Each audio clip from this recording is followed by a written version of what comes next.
இந்த கண்ணு, காது, மூக்கு, வாய், உடம்பு இது வலை. இந்த 5மே நமக்கு இறைவனால் கொடுக்கப்பட்ட, இயற்கையால் கொடுக்கப்பட்ட வலைகள். இந்த பின்னல் வலையிலிருந்து தப்பிக்கணும். கண்ணு ஒரு வலை, காது ஒரு வலை, நாசி ஒரு வலை, வாய் ஒரு வலை, உடல் ஒரு வலை. இந்த வலைக்குள்ளே அகப்பட்டோம். வலையிலேருந்து மீள்றதுக்கு வழி நமக்கு தான் தெரியணும். வலைக்குள்ளே இருக்கிறது நாம தான். ஆக இந்த வலையிலிருந்து மீற வேண்டும். மனசு ஸ்திரமாக இருந்தால் தான் வர முடியும். மனதை ஸ்திரத்தன்மை, அதாவது அசையற்ற ஒரு நிலைக்கு, அதாவது ஸ்திரமாக சொல்லு. ஆடாதீர், அசையாதீர், பொய்யுலகை நம்பாதீர், வேறு ஒன்றை நாடாதீர். அசைவற்ற ஒன்றை என்ன பண்ணணும்? பிடிக்கணும். அப்போது இந்த அசைவற்ற நிலை கொண்டு வரணும்.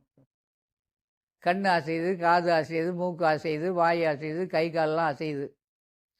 காலையிலேருந்து சாயந்தரம் 11 மணி வரைக்கும், 12 மணி வரைக்கும் அசைவை உண்டாக்கிட்டே தான் இருக்கிறோம். நீங்கள் நானுங்களாம் நம்மையே மீறி இந்த அசைகிற பொருள்கள்லாம் கொஞ்சம் ஓய்வு தேவைன்னு கேட்குது.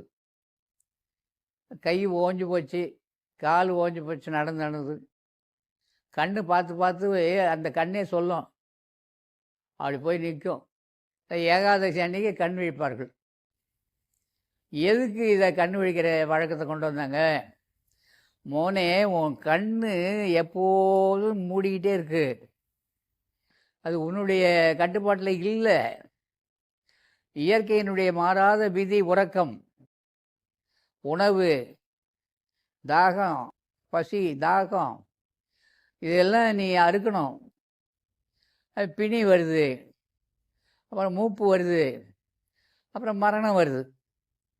இந்த மரணத்தை தவிர்க்கணும்னா என்ன பண்ணலாம்? மூப்பு, முதுமை தடுக்கும். முதுமையை தடுக்கிறதுக்கு என்ன வழி? பிணி.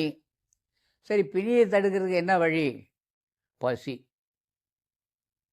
பசியை மட்டும் தடுத்துட்டோன்னு சொன்னால் அதை தொடர்ந்து வரக்கூடிய பிணி, மூப்பு, மரணம் தவிர்க்கலாம்.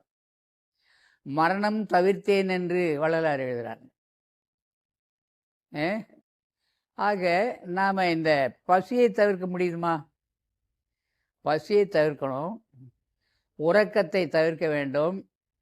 இது ரெண்டையும் தவிர்க்கலாம் அப்படின்னு ஒரு வழி நமக்கு சொல்லி தருவதற்காக உண்டாக்கப்பட்டது தான் இந்த விரத நாட்கள் எல்லாம். ஏகாதசி விரதம் இருக்கிறேன் அப்படின்வாங்க.